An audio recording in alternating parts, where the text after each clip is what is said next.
तो इस बार एमपी और छत्तीसगढ़ में होने वाले विधानसभा चुनाव में दोनों ही पार्टी के केंद्रीय नेताओं का अहम रोल है और लगातार चुनाव में कांग्रेस और बीजेपी दोनों दलों के नेता पूरा जोर लगा रहे हैं। कल छत्तीसगढ़ में बीजेपी की तरफ से अमित शाह आ रहे हैं तो कांग्रेस की तरफ से राष्ट्रीय अध्यक्ष खड़गे कमान संभालेंगे।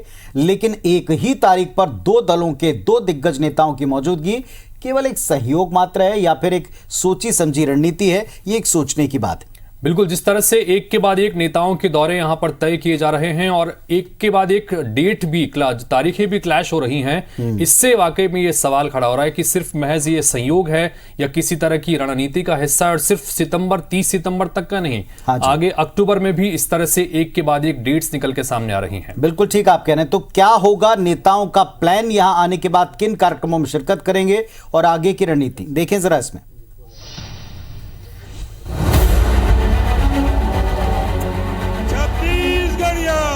एमपी और छत्तीसगढ़ में चुनाव प्रचार की शुरुआत हो चुकी है। दोनों प्रदेशों में यात्राओं की बाढ़ आ गई है। कहीं परिवर्तन यात्रा तो कहीं जन आशीर्वाद यात्रा तो कहीं जन आक्रोश यात्रा। लोकल लीडर के साथ साथ इस चुनाव में केंद्रीय नेताओं ने भी मोर्चा संभाल रखा है। बीजेपी की तरफ से पीएम मोदी, गृह मंत्री अमित शाह और राष्ट्रीय अध्यक्ष जेपी नड्डा ने कमान संभाल रखी है। तो कांग्रेस की तरफ से राहुल और प्रियंका गांधी के साथ साथ राष्ट्रीय अध्यक्ष मल्लिकार्जुन खड़गे ने मोर्चा संभाल लिया है। लेकिन एक ही तारीख पर दोनों पार्टियों के बड़े नेता अलग अलग जगहों पर रैली और सभा कर रहे हैं और सियासी लीड बनाने की कोशिश में जुटे हुए हैं। कल खड़गे छत्तीसगढ़ के बलौदाबाजार आ रहे हैं, जहां वो कृषक सह श्रमिक सम्मेलन में शामिल होंगे, जिसमें करीब 1 लाख से अधिक किसान और श्रमिक मौजूद रहेंगे।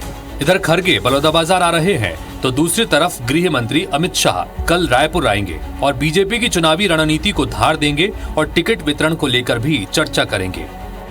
इधर 30 सितंबर को राहुल गांधी एमपी के शाजापुर के पोलाई कला जाएंगे और कांग्रेस की जन आक्रोश यात्रा में शामिल होंगे। उधर इसी तारीख यानी 30 सितंबर को पीएम मोदी बिलासपुर आएंगे और परिवर्तन यात्रा के समापन कार्यक्रम में शामिल होंगे। यानी एक ही दिन 30 सितंबर को राहुल गांधी और पीएम मोदी दो चुनावी राज्यों में एक दूसरे पर हमला बोलेंगे। इससे पहले भी 25 सितंबर के दिन एक तरफ जहां राहुल गांधी बिलासपुर में थे और भूपेश सरकार की आवास न्याय योजना की शुरुआत कर रहे थे, ठीक उसी दिन पीएम मोदी ने भोपाल में 10 लाख कार्यकर्ताओं को संबोधित किया और कांग्रेस पर हमला बोला। एक ही तारीख में दो अलग अलग पार्टियों के नेताओं का दौरा महज इत्तेफाक नहीं बल्कि एक दूसरे की पार्टी कार्यक्रम को काउंटर करने की रणनीति मालूम पड़ती है। Election desk, IBC 24।